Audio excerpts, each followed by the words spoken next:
I would like to welcome you to this presentation of the Great Bend Center for Music by Matthew Melendez.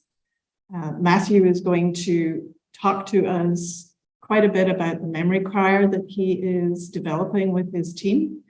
But first, let me tell you that the Great Bend Center for Music is centered in Union, in Mason County, and they develop research-based programs that help people use music to find common cause, nourish trust, and build community. Its mission is to address community challenges. This organization boasts award-winning community ensembles, lifelong learning classes, and a growing roster of therapeutic music programs, not to mention its highly popular beer choir. Its flagship program, Sound Scholars, works to build educational equity by increasing access to high-quality early childhood education for kids and families. And currently that program serves over 500 kids in 34 states and 6 additional countries, including Scotland, which makes me very proud.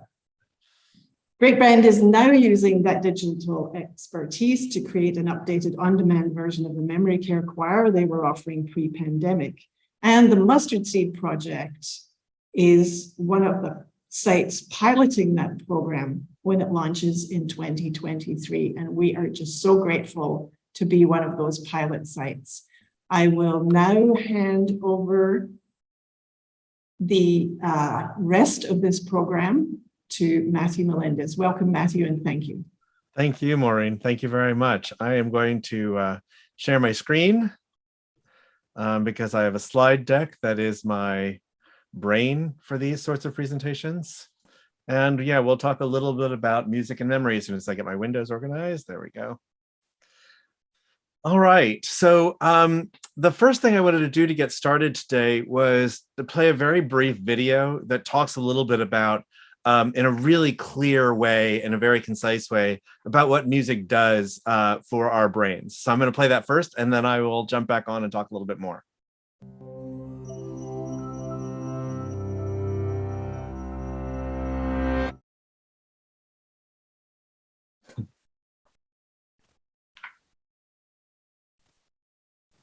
Did you know that every time musicians pick up their instruments, there are fireworks going off all over their brain?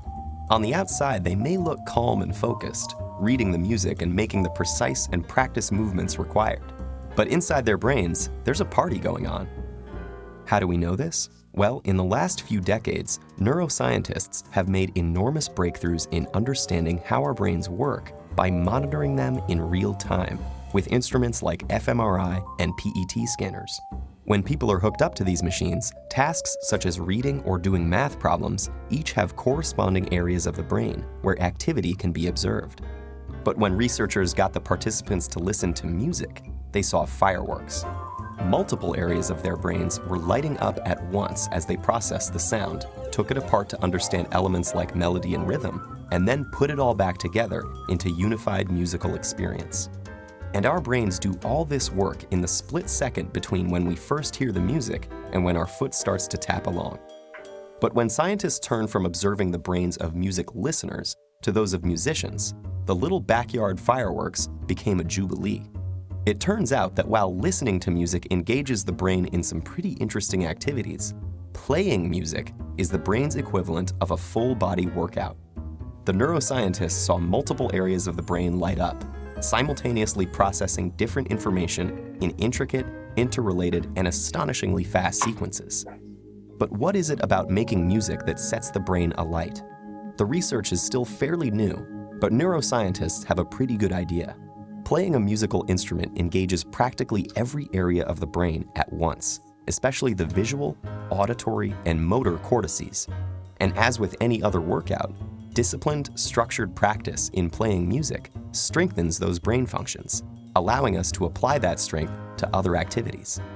The most obvious difference between listening to music and playing it is that the latter requires fine motor skills, which are controlled in both hemispheres of the brain. It also combines the linguistic and mathematical precision in which the left hemisphere is more involved with the novel and creative content that the right excels in. For these reasons, playing music has been found to increase the volume and activity in the brain's corpus callosum, the bridge between the two hemispheres, allowing messages to get across the brain faster and through more diverse routes. This may allow musicians to solve problems more effectively and creatively in both academic and social settings.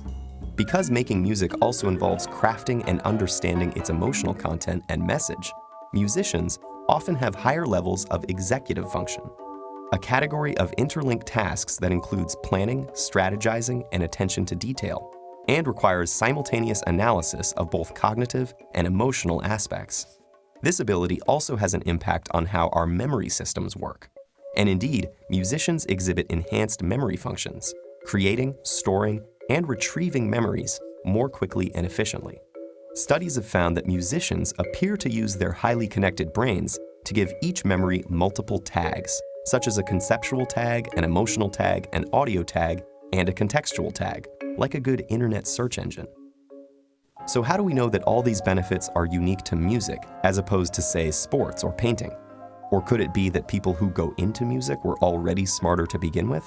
Neuroscientists have explored these issues, but so far they have found that the artistic and aesthetic aspects of learning to play a musical instrument are different from any other activity studied, including other arts.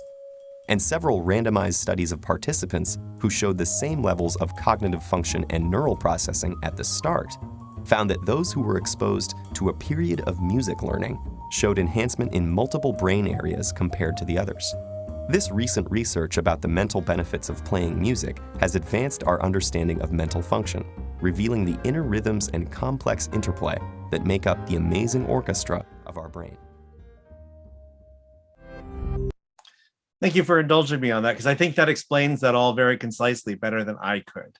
So, but the primary point is, first, that this video is focused on instrumental playing, but the same applies to singing. And in fact, there's a strong case to be made that singing actually gives you additional benefit, because all of that fine motor coordination that they were talking about in terms of instrumental playing is even more in demand when you are singing, particularly when you have to coordinate breath. So in short, you're listening to music lights up the brain in a number of different ways. Playing or singing music is the equivalent of a full body workout for the brain. And participatory music improves executive function, cognition, affect, which is our emotional states, and access to memory. And music is an affordable intervention, more affordable than a lot of other interventions, but not as accessible as it could or should be. And so at my organization, that's what we're primarily looking to address. All the different ways that music can be used as a tool in our communities and focused on its extra musical aspects and benefits. And how do we make those extra musical aspects and benefits more available and more accessible, particularly for folks who don't have advanced degrees in music? Oops. Don't want to do that again. So again, this is what our organization does, is we explore how music is used as a community development tool. We design research-based programs, as Maureen mentioned, that are based about how we can build community through music. Prior to the pandemic, our flagship programs were, as Maureen mentioned, our award-winning choral ensembles, which are based on a lot of these same principles. They are award-winning and they've achieved a lot, but that wasn't why they were designed. They were designed on sociological principles to create some impacts in the community that would bring normally disparate parts of the community together. As you can imagine, though, the pandemic changed things quite a bit for us. Our flagship programs, in addition to our performance choirs, were Grief Choir, which is a therapeutic music program, and Memory Care Choir before the pandemic. And who would have ever imagined that we'd get to a place where group singing would be a particularly dangerous thing to do, but that's where we've been.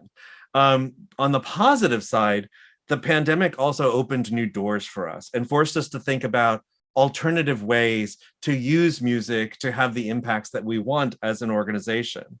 And along the way, we've really come to think more about music as an underutilized natural resource in our communities. And for Mason County, Washington in particular, identifying and then making really good sustainable use of natural resources is one of our community's really sort of major skills.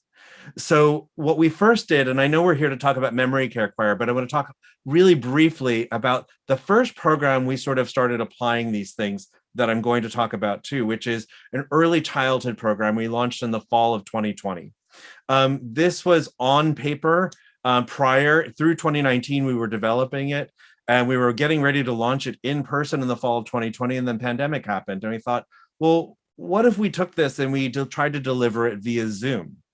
And the results have been spectacular. This program serves kids ages 2 through grade 3. It's very intense. It teaches music literacy, ear training, vocabulary, ensemble skills, as well as a host of STEM concepts and regular social emotional learning activities that are all geared around creating school readiness, particularly for kids with the least resources and the most need. The kids that an early childhood program will make the most difference for in terms of school success once they enter school, or those who, particularly now that we have a pandemic learning gap, are needing music as an intervention to help them catch up. Because again, as you heard, music really helps executive function, cognition, learning skills. The things you remember musically, you remember more ways than just one. So you've got different ways to access that information. And just to give you a little taste of how that program works, here's the kids' final performance project, just a brief segment of it from last term.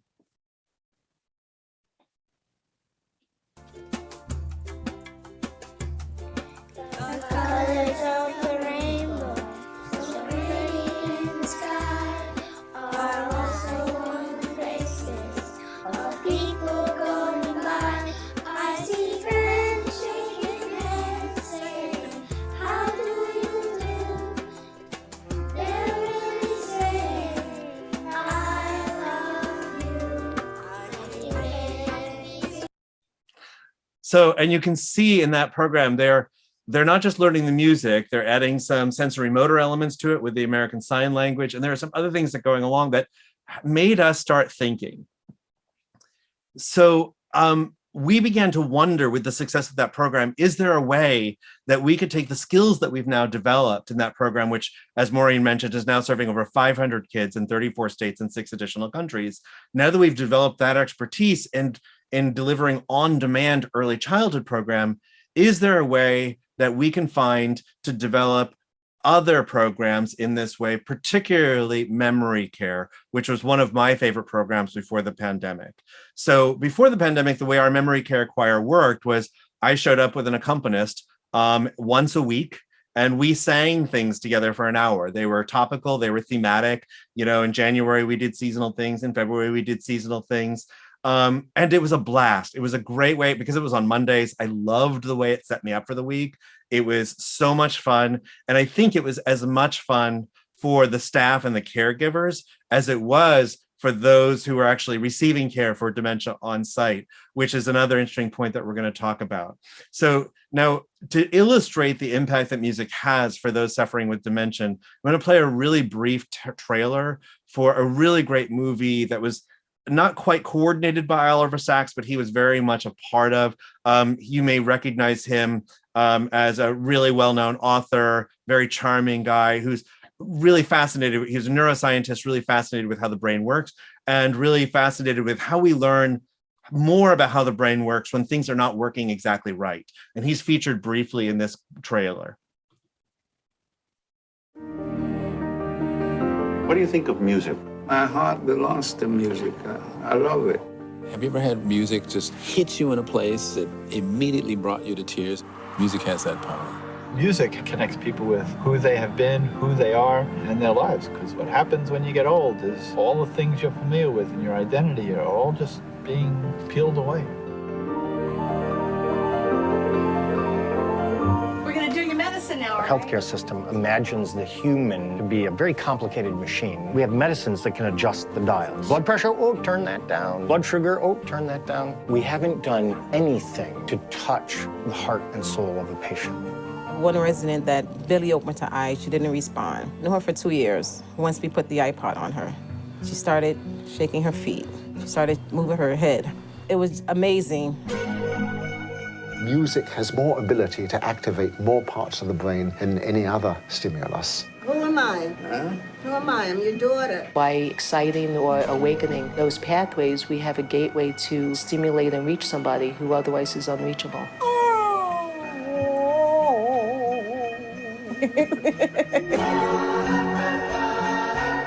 It can't get away from me if I'm in this place. Takes me back to my school days. Oh God, that's beautiful. Does it make you happy to sing for us? Yeah. I'm crying. Every human being needs stimulation from the outside, from little babies to old people. American culture is wrong. There is actually life beyond adulthood. There's the opportunity to live and grow and become elders. The aging that we experience holds in it very important learnings and lessons. There is no pill that does that. Excuse me.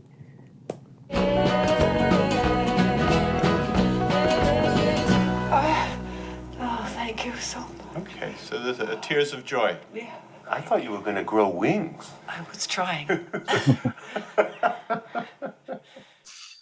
So the movie is great, and if you haven't seen it, I encourage you to go take a look at it. But a couple of things you might have noticed in that preview, and this is how music is primarily being used right now in memory care. Highly individualized, so you didn't see anybody in a group environment experiencing music. They all have their individual iPads with their own individual listening lists, and their earbuds or their headphones on. You also notice, though, you could see there that in spite of the individualized nature, there are knock-on effects. It affects the staff. You could see how happy and joyful the staff is to see the changes that are there. And we'll talk more about that in a second. It was largely individualized, though. It seems like in these installations, it's being used primarily as a reactive intervention. Okay, they're having a rough day. Let's give them their music. Let's, we're needing to reduce some agitation. Let's give them some music, which is very powerful. And I really think great. But we began to really wonder what would happen if we made providing music in this sort of way a regular part of the daily routine. What would happen for caregivers and families? What would happen if we created access in rural communities or individual access to this evidence-based program? Would that expand the effects? And that's what we're getting ready to research. Our vision is to assemble a series of 30-minute sessions with companion activities that would allow for customization that would be available on demand, which would mean either individual families or memory care facilities could use it on a regular basis at the same time every day. It's one of the things, in fact, we want to measure is if it's used at the same time every day, does that increase the effects?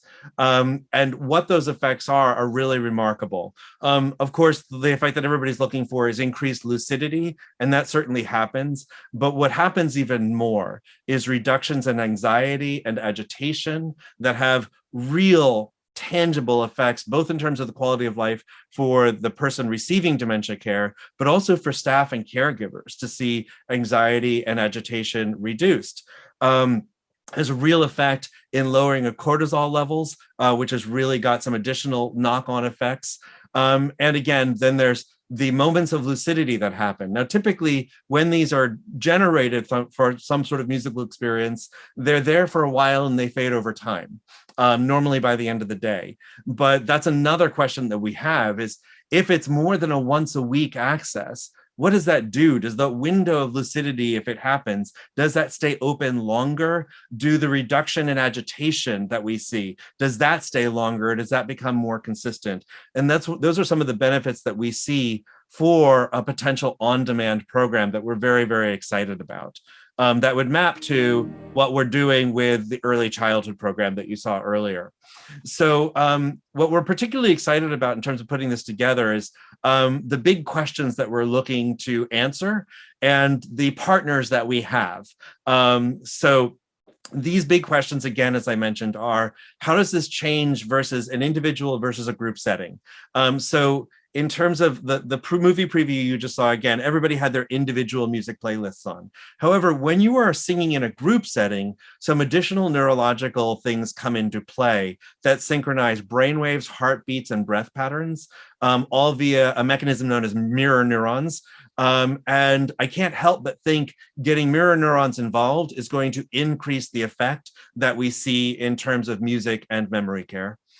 I really am curious about what the effects are weekly versus daily. Most of the in-person group programs are just like the program we had before, where somebody like me is showing up and leading singing. What happens if it's at 9 o'clock every morning? And how does that change the environment in memory care facilities? In fact, there's fascinating research that shows that when there's a memory care choir or some sort of therapeutic music program in place, there are up to double-digit reductions in overhead costs for those memory care facilities because of the reductions in agitation more than anything else.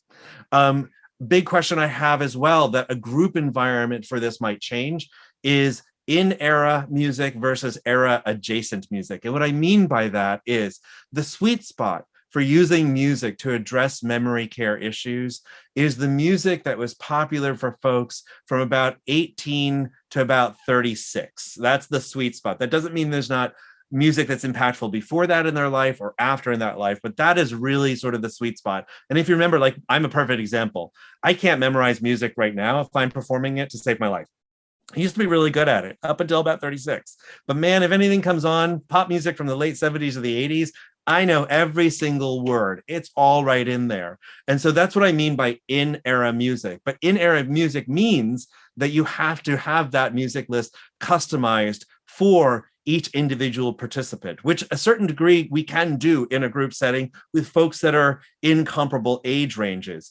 But I'm also curious about era adjacent stuff, music that we all know culturally that's sort of adjacent to that prime era, but in a group setting, right? Like people get more caught up in that. And I think that that might create some more flexibility and some additional sort of involvement because of that. So that's one of the questions that we want to answer.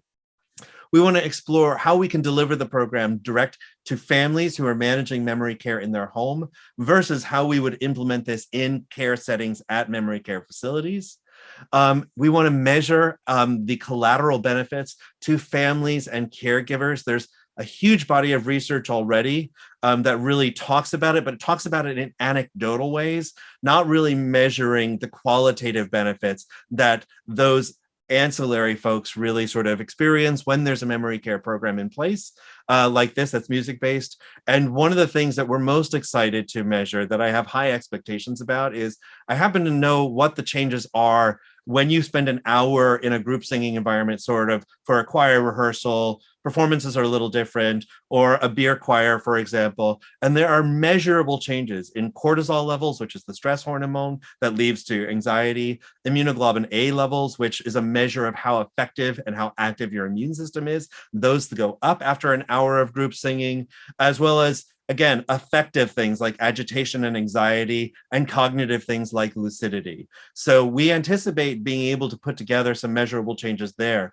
So we're kind of really excited about what we might be able to do in terms of making the power of music to really work with memory care patients way more accessible for folks and for facilities that don't have a music therapist on staff, who may not even have a recreational therapist on staff, and sort of make the power of this available. And again, make it available in a highly customizable way. So in addition to a 30-minute pre-programmed video that you would watch via YouTube or something like that, there would be additional instructions for additional activities you could do in terms of, again, sensory motor activities. We're going to clap our way through this one. We're going to use scarves on this one in order to add more value, in order to customize it for folks who are at different stages of their memory care needs as well.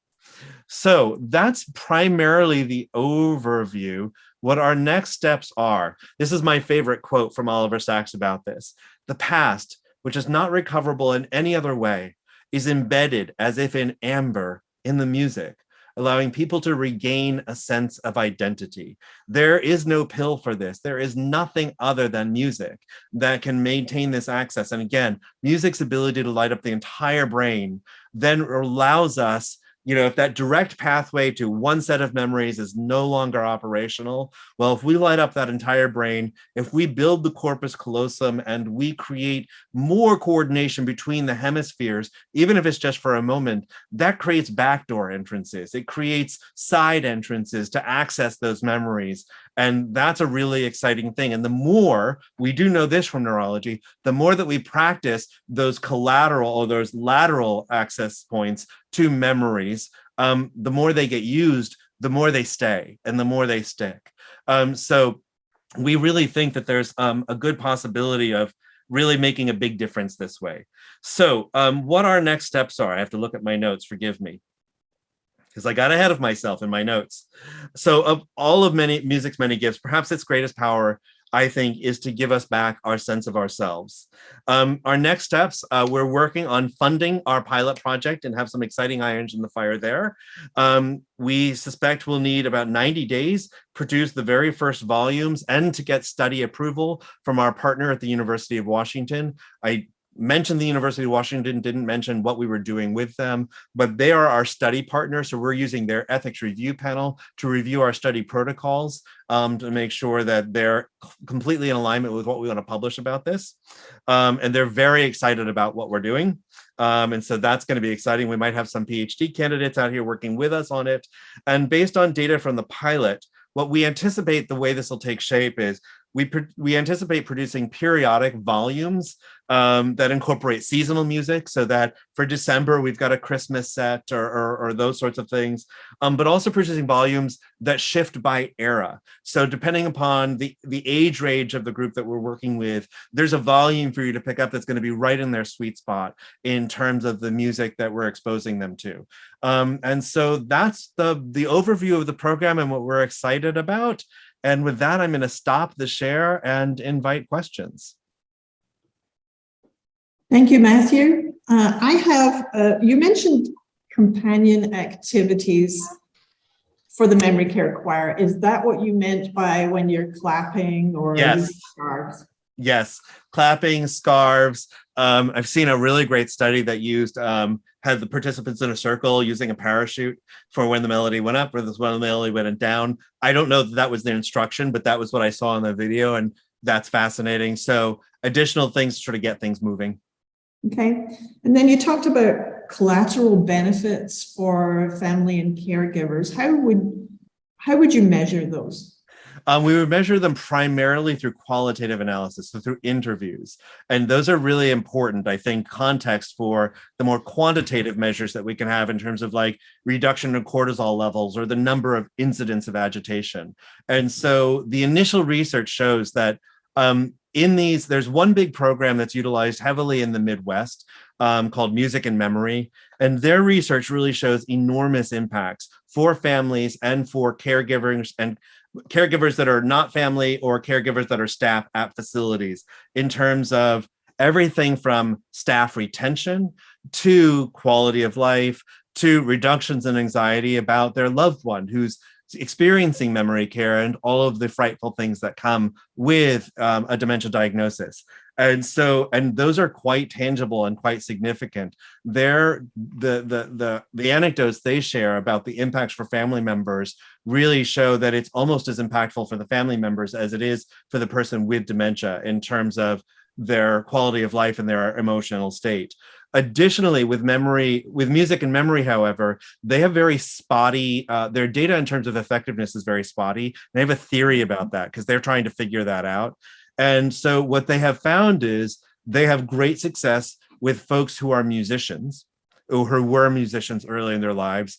They have pretty much, an even keel level of success with folks who didn't have a strong musical background, but they're not looking at that sweet spot in terms of the age of the person and where that sweet spot of music would be. And they're not doing it in a group environment. And I think that those two things would really, really change accessibility. Even if it's not a song that you're excited about in beer choir, when like 90% of the people are excited about it and they're singing it, you can't help but get involved. And again, that's where I think those mirror neurons really come into play and increase the effectiveness of a program like that.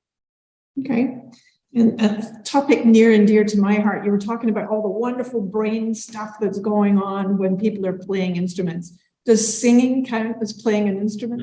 It does. It very much counts. In fact, I think it counts more because of the audiation skills that are needed neurologically to sing. There are no keys. There are no frets. There is nothing to push. There's no valves. And so therefore, the very act of singing starts in the brain in terms of hearing the pitch that you want to make or the melody that you want to make, and the neurological magic that immediately goes down. That's an additional step. Then everything else in terms of the fine muscle coordination you need to sing is exactly like playing an instrument from that point, with the additional coordination of breath, which you would only have with a wind instrument. So yeah, it absolutely does. And it's my least favorite thing about that wonderful video is that it doesn't specifically mention that singing, it gives you as much, if not more, bang for the buck as playing an instrument. But there is fascinating data on, you get a lot of it for free just from listening to music. You really get a lot just by listening, but it's that actual participatory thing that really starts creating alternative pathways in the brain and lights things up a whole order of magnitude more. Okay, and then I have one more thing that are there plans to tie the students from the early learning program into a study that would follow whether or not they have less dementia as they get older? That's a fascinating idea. There already is data that shows that musicians do have less dementia as they get older. But it's only looking at professional and semi-professional musicians, not folks with a lot of sort of informal musical experience. Although we know how good it is for you, that would be a fascinating longitudinal study. It would go a little bit beyond the time that I've got, but boy, I'd love to plant some seeds and get that started, because that would be an amazing thing. And I have a question actually that sort of relates to yours there, Maureen, that last one. As you know, and I think as many people watching this know, we're building assisted living and memory care homes just across from the Crandall Center here. And we call them homes, it will not be called a facility. That is known as the F word in the support care community. Duly noted. But we'll have one memory care home, and this program sounds great for that, but it really does, and we're excited about that. And we're operating under the greenhouse model, which they identified the three plagues of traditional care facilities, boredom, loneliness, and helplessness. So the programs we're setting up are designed to combat those three things, with useful activities, community engagement, sort of a village, that's what we're calling it, the Mustard Seed Village, and autonomy too for the residents. And two of the homes are assisted living. So it would be great to be able to have musical programs in those assisted living homes too. And my question to you was going to be, is there any evidence for music programs, choirs for seniors? Does that delay potentially the onset of dementia or Alzheimer's? And I mean, probably isn't any data on that. I don't know, but there's a growing body of data that really strongly suggests that. And again, so fMRI and PET scanning technology that we kind of take for granted now is really only about 15 years old. So being able to watch the brain while it's doing what it's doing in a living brain is still a relatively new technology. This data is quickly accruing, and it really, really shows how powerful it is to that musical engagement, because again, it's a full brain workout like nothing else is, and you don't need a whole lot of physical strength to participate. You can participate in it, so it's highly accessible. So those two things are a really powerful 1-2 punch. And yeah, just like we're seeing a lot more data in terms of how puzzles and this and that sort of whatever, music playing and keeping that going really is a good ward against dementia. Great, thank you. Yeah. I think it would be fantastic if we could maybe get a choir going in the two assisted living homes that would go in and perform in the memory care home. I mean, just that would be a blast. And where I thought you were going a minute ago was getting the kids involved in an intergenerational program, which wouldn't necessarily be specifically targeting memory care, but I know there would be benefits on both sides of that. And again, there are some great models, particularly in Europe, of kids as young as toddlers all the way up through college and doing intergenerational programs musically that way. Yeah. Yeah, that sounds great too. Yes. All of the above. Are there any other questions? Yes, it looks like we have a couple of questions from Facebook. So Matthew, you were just touching on this. Marion is wondering, is there any research of intergenerational choral programs and benefits there may be for the participants? Yes, absolutely there is. Yeah, absolutely there is.